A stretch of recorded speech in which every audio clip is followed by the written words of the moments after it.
The Bishop of London came face to face with some of the anti-capitalist demonstrators camped outside St Paul's Cathedral today and was forced to defend the church's support for legal action to clear the area.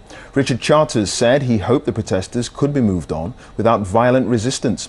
The first Sunday service has been held since St Paul's reopened to the public on Friday. Our religious affairs correspondent Robert Piggot reports. The encounter was close up and more personal than ever. The Bishop of London made the campaigners an offer: end your occupation and I will make sure your views are heard in debate in the cathedral. Would you support an eviction? Would you please? That's a direct question. Give a direct answer. I am not in a position to give a direct answer. Why not? If there was an eviction, would you support it? Do you support the eviction? Who knows? As the bishop? Who knows?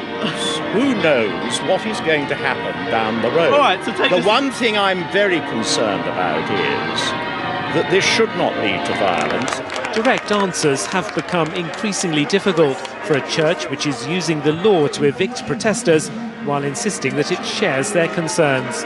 I ain't got a clue what they're doing either. One bishop said the compromise offered by St Paul's of taking the debate inside the cathedral might not be acceptable to some campaigners. I can quite understand why that doesn't play very well with the protesters, who feel that they're being treated as children or not taken seriously, when their concerns are actually core gospel concerns as they see it. The campaigners say banks created the crisis, but the most vulnerable are being made to pay the price. St Paul's insists it too wants a more equitable system. It must be allowed to work for it in its own way. The cathedral says it's trying to avoid violence. We need a lot more of a guarantee that this isn't going to happen.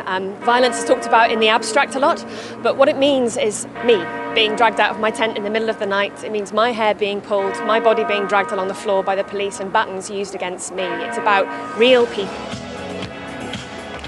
And the people camped tonight outside St Paul's have yet to be convinced that the cathedral isn't at least partly influenced by its neighbours in the City of London.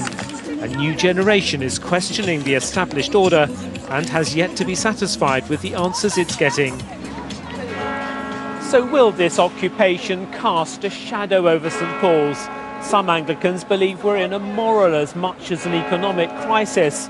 They say a time of rapid economic and social change presents the church with a rare opportunity to make Christian values count. And they say that opportunity is being missed. Robert Piggot, BBC News at St Paul's Cathedral.